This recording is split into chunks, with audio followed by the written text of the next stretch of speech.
Chat, are we excited for this new limited unit? It's a little delayed, but we're at least getting a new mint number on them, which is going to be so cool. It's a couple hours late, but what number y'all think I'm gonna get? Maybe I can get number 1, number 2, that'd be sick.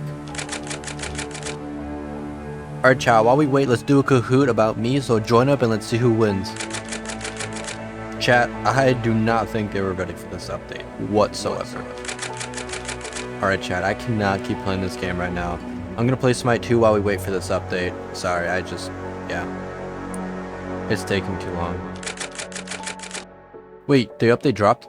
Oh my god, the update dropped. Let's check it out. It's not even killing anything. Dude, it's not even killing anything. Guys, it's not even killing anything. It's doing 2,000 damage? What is this? There's no way. Is this this is the unit we waited 7 hours for? This is the unit we waited 7 hours for.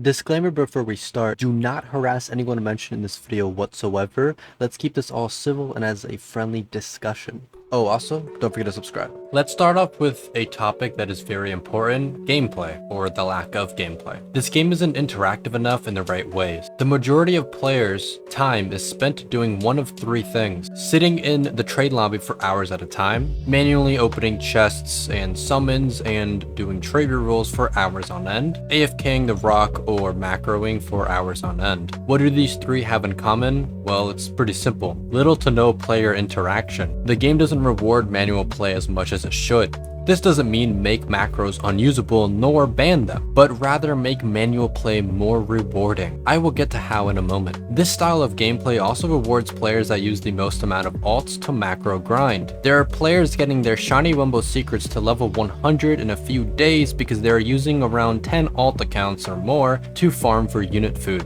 In order to get a secret to level 100 with one account, it would take a month or more of non-stop 24/7 grinding with 5x speed, 2 times gold spatulas, and no interruptions. This causes players to play and grind solo instead of playing with friends or others. Less player or social interactions in a multiplayer game, that is just formula for a dead game in the near future. Instead, we should want to play with others, grind or work together. The closest we got to this was the challenge update. The current player base has this schedule: macro or AFK rock until Friday, play the new update for a day or 2, and then go straight back to macroing or the AFK rock. Rinse, repeat over and over. How do we resolve this? Well, I'm glad you asked. Just kidding, I can't hear your responses yet.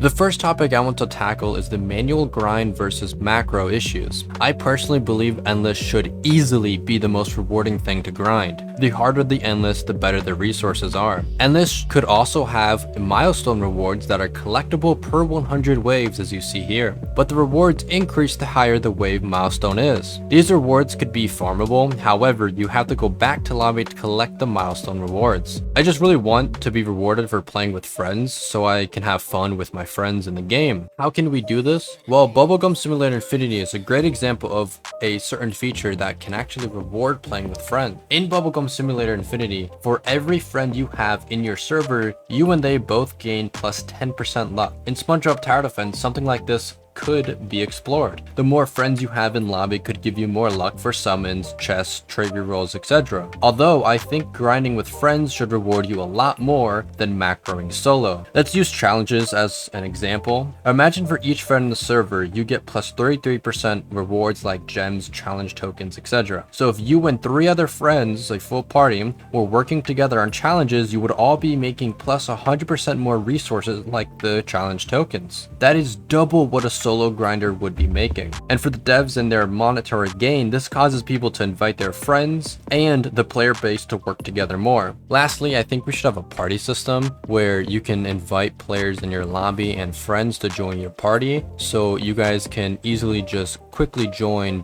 different story mode or challenges, endless, etc. Now let's talk about strategy. Zach has said numerous times on how he wants this game to be more strategic. I fully support this and I fully agree with him. There should be a lot more strategy. How do we implement more strategy? There are many ways to do this. Let's go over a few examples. First, let's work with what we already have, traits. Currently, Secret Formula and Sidekick are the only meta traits. I think there are two traits that desperately need buffs that could be more interesting in team lineups. Sea Bear and Jellyfish Jam. Sea Bear should honestly be buffed a lot more with damage, and its usage could be for heavy hitters and boss deleters. Jellyfish Jam could be a way to help all towers hit faster and could be a good combo on Sea Bear trait using units to help with Sea Bear's debuffs. Although Jelly Jam could work better if this next and very important issue is resolved. Speed attack and attack animation are inaccurate. For example, GG Rock SpongeBob would be the #1 DPS unit if he actually had 0.2 speed attack. However, he drops down to number 31 in DPS against every other unit and tower in the game because of his attack animation and how long it is. The first two ways to fix this that I can think of are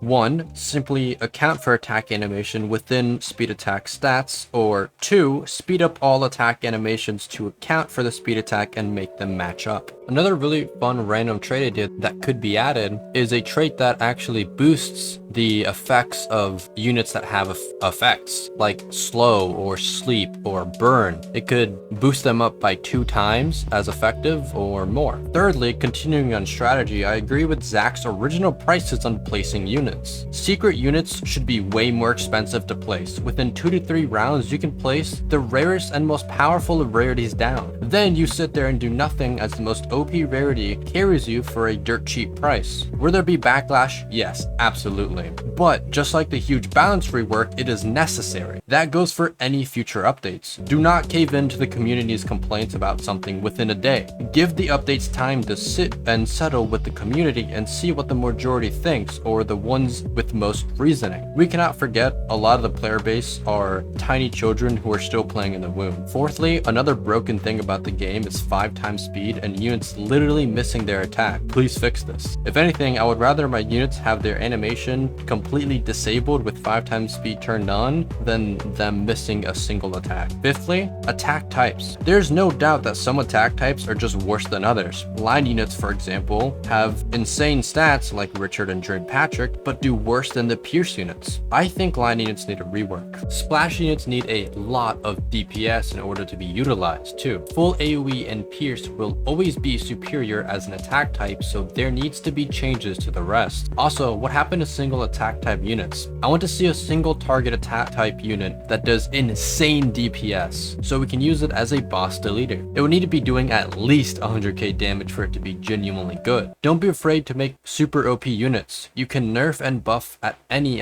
time you guys want. Talking about nerfs and buffs, I really want you guys, the devs, to log and properly tell us changes within updates. Sure, a lot of your community does not truly care. However, there's a portion of the player base that loves numbers, stats, and things alike. So we would adore you guys to actually tell us changes to unit, as there has been countless times of quiet nerfs and buffs. Also, small, but I want to mention that adding a bunch of secrets isn't going to be healthy for the game in the future. Add secrets slowly. They're supposed to be super OP, but then we have secrets like Seabear, who is the weakest out of all the secrets as of writing this, besides of course the horrid unit that is Robot Mantis. Lastly, let's spice things up a little bit. Why not introduce special enemy? An example would be Balloon's Tower Defense with enemies like Metal, only can be exploded, could use splash units. Camouflage can only be seen with certain towers, or towers with certain buffs can see them, could use single units and a trait like Jelly Jam for other units to see them. Healing, these regenerate health and need to be killed instantly or debuffed/cleansed of their properties. Line units could maybe debuff them or something like that. You could also have shielded enemies in which Pierce units can shred as they ignore the shields. Also, for practically every special enemy, there could be a trait to help go against it. This could also be the way to introduce buff or debuff towers. Since they are special enemies, a tower could buff nearby units in order to see or damage certain special enemies, or just straight up debuff all special enemies and cleanse special enemies completely. These are random examples just so the community and devs can get ideas. So obviously this can all change, and there's a million different ways you can do special enemies. Prices. Would you rather buy Ultra Treasure Hunter or Minecraft? Now, I know devs need money, as you know, it's their literal job, but can we at least know what we are paying for if we are going to be dropping 5 indie horror games worth of bans on game passes? Game passes are too vague and should tell us exactly what they do and give us. Game passes not telling us what they do is either really lazy or really scummy, and shouldn't be allowed on any Roblox games whatsoever. Talking about dropping stacks onto this game, what about the monthly subscription? You're paying $10 a month for trash daily rewards, in which I could get everything in these rewards in an hour or less. An idea could be giving us premium pass for every season we have our subscription. It is only fair for paying $10 a month with genuinely bad daily rewards. Oh, also that 12-month long $120 secret unit better be the absolute best unit when it comes out. Do not make it ass when it takes not only $120 to get, but you also have to wait an entire whole year to get it. I don't care about pay to win or wah. That is an insane amount of time to wait for a unit and a lot of money. If it is not a good unit, I think a majority of the community is going to be pretty pissed off, especially the people who actually paid money to get it and waited a whole year for it to come out. Lastly, with pricing, Faction Wars is utter garbage and not fun at all. Let's just be honest, it's really not. A lot of higher end players are claiming the leaderboards are rigged. I don't know if it is rigged or not, but it definitely didn't seem honest or accurate whatsoever towards the beginning of it. However, I'm not here to speculate. My issue with the Faction Wars is super simple: pay to win. The entire Faction Wars was nothing but a cash grab made from greed. Please remove the global 2x boost, or at least give us one single season with it disabled. Also, a lot of people complain about the faction shop not letting us buy enough, and I agree. Increase the buy limit for everything by 3 times the amount to reward the people grinding for their faction. Now let's talk about quality of life. For starters, we should be able to click on people to see their inventory. However, there should be a setting or option to disable it so you can keep your privacy. I think this would be very cool for trading and offers and stuff. Like for people who don't want to say what they have, they can just sit in trading lobby and let people click on them. And for people that don't want people to see what they have, you can just turn this option off so you can keep your privacy. Similarly, you should be able to show off your loadout to the world. I think there should be a feature that has your loadout units floating around your player or avatar in the lobbies, kind of like pets in simulator games. They would just be literally floating around you and just circling you. You should also be able to click on the floating units around each player to see their stats, traits, etc. We should be able to feed units more efficiently. When we click on a food to feed into a unit, a pop-up similar to the buying items from the market should appear. So you can type how much you want and click on the little plus and minus icons to add and remove a single digit of food count. Another idea could be letting us use units as food for other units, so we have the choice to feed units into other units for XP or to sell them for coins. I think this gives us more options for extra units, and let's be honest, leveling units is extremely difficult, especially secret units, so this could add a little bit of extra food and XP to our units that are extremely hard to level up. The most important and needed quality of life update is a simple lock feature. We need to be able to lock things in our inventories like units, limited crates and presents, game passes, and even foods. Why foods and chests or crates? Well, some people want to collect the rare or special limited crates and foods like heart candies and the presents from the Valentine's update. Farming. We need more ways to farm for specific resources rather than chances to get resources. For example, story modes could be organized into different farming categories. Here's an example of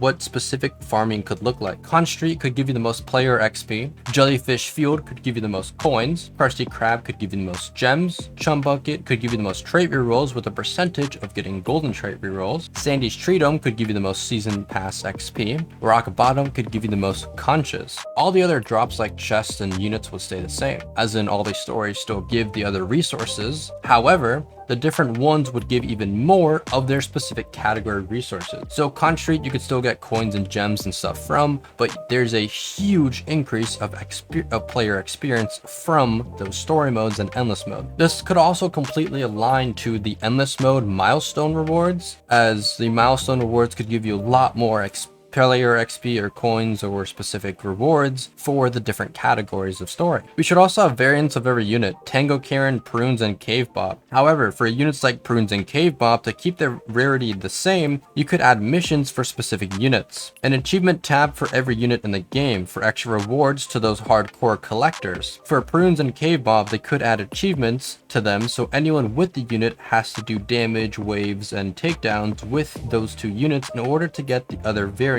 of them. This preserves their rarity while also giving the index to the people who have them collected and saved up. Second to last quality of life, 5-star fusions rework. Players that are free to play only have 200 total storage slots, with more and more units being added to the game over time. So, introducing the fusion star bar. You can fuse extra units into a unit even if they don't star up. This is only to serve as a storage cleanup and to keep your storage clean with less trash laying around. Also, you should be able to auto select all units to fuse into another unit. Lastly, the fusion table should be more organized so that 5-star units are at the bottom of the selection list, while 4-star units are at the top. 3-star units are under 4-star, and 2-star units are under 3-star, and so on and so forth. Lastly, for quality of life, we have the index overhaul. The current index is nice, however, it could be improved a lot. These are some examples of how I think the index could work in order to improve its functionality. For starters, you should be able to click on the variants of each unit in order to see the stat differences of each variant, like Shiny Wumbo and Shiny Wumbo. Secondly, there should be a way to change the level of the unit you're looking at in the index to see the stat difference of level 1, level 20, level 100, and all those numbers. Thirdly, there should be a way to see its upgrade stats when you're in game. As you can see here, this is an example of how it could work. A little upgrade menu can pop up to see its different damage, speed attack, and range stats when you upgrade it and downgrade it. Lastly, there should be a way to see its stats with different traits, and this is an example of how you can do that. You click on no trait and you can click on whatever trait you want to see its different stats. Another little thing that you could add is its price to place. Also, if you click on Jellyfish Jam as one of the traits, it doesn't actually act as if jellyfish is on it, but rather the jellyfish jam's effect is on top of it. So you should be able to select more than one trait at a time, especially since there's something called Neptune's Crown in the game. So when it comes to jellyfish jam, you should be able to add the effect on top of the other two traits that you select. But besides that, yeah, these are just going to be random extra complaints or topics that don't fit in any of the other categories, and they're going to be small and quick. So here we go. I think the biggest one is the broken promises that we've had in the past. For example, the limited units still not having mint numbers to this day. I think this is kind of annoying, but obviously they've already gone over why. I have two more unit ideas that I thought of.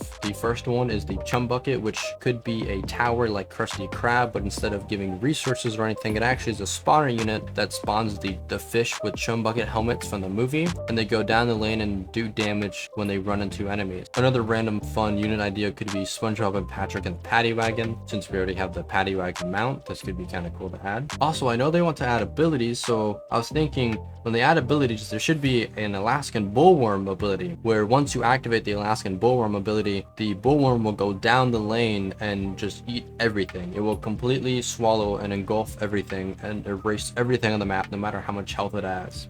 And obviously it would have a massive cooldown, or maybe it will just be a one use per round, who knows, but I think this could be interesting to add. Lastly, the serious topic that has been on my mind for some time now, the community. This community is one of the most selfish and self-centered communities I've ever seen. There's less toxicity in some of the Rust communities than this game. This is a screenshot of services an actual mod in the official Krabby Krew Discord is running. There were more services too, I just couldn't find them. There are two serious issues I have with these services. One, an official mod is promoting what is called trust trading, which will get many people scammed since the player base has loads of little children who don't understand the risks of this type of trading, especially when they see an official mod in the official Discord for this game promoting it. 2, it goes back onto being selfish in this community. Paying to help someone with an achievement that takes no longer than 5 minutes to do, that is cringe as hell, to be honest. You know what is even worse? Someone paying you to get secret formula on their unit, still trust trading by the way,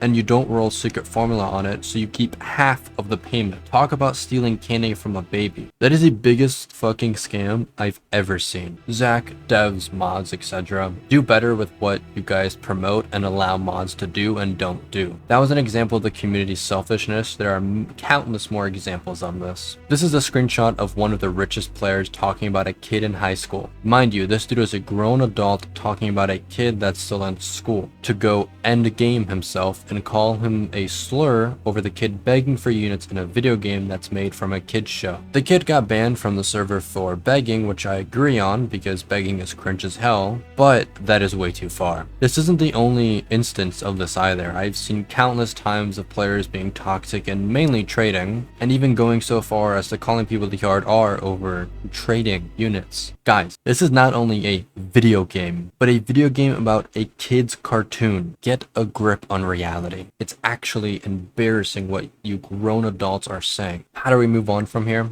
Let's remember to just have fun and to not take this game as seriously as we all have been. Let's help each other out more and just work together rather than calling kids slurs and telling people to end game themselves over literal pixels on a screen. Let's support each other, which also includes the devs and supporting them for what they do and their hard work. Let us not be enemies, but a community. By the way, share this video around so the devs could hopefully see the recommendations and so the community can hopefully be a little bit less toxic and have more, self-awareness. I got one more recommendation for y'all. Like and subscribe, and check out this sick ass outro I have.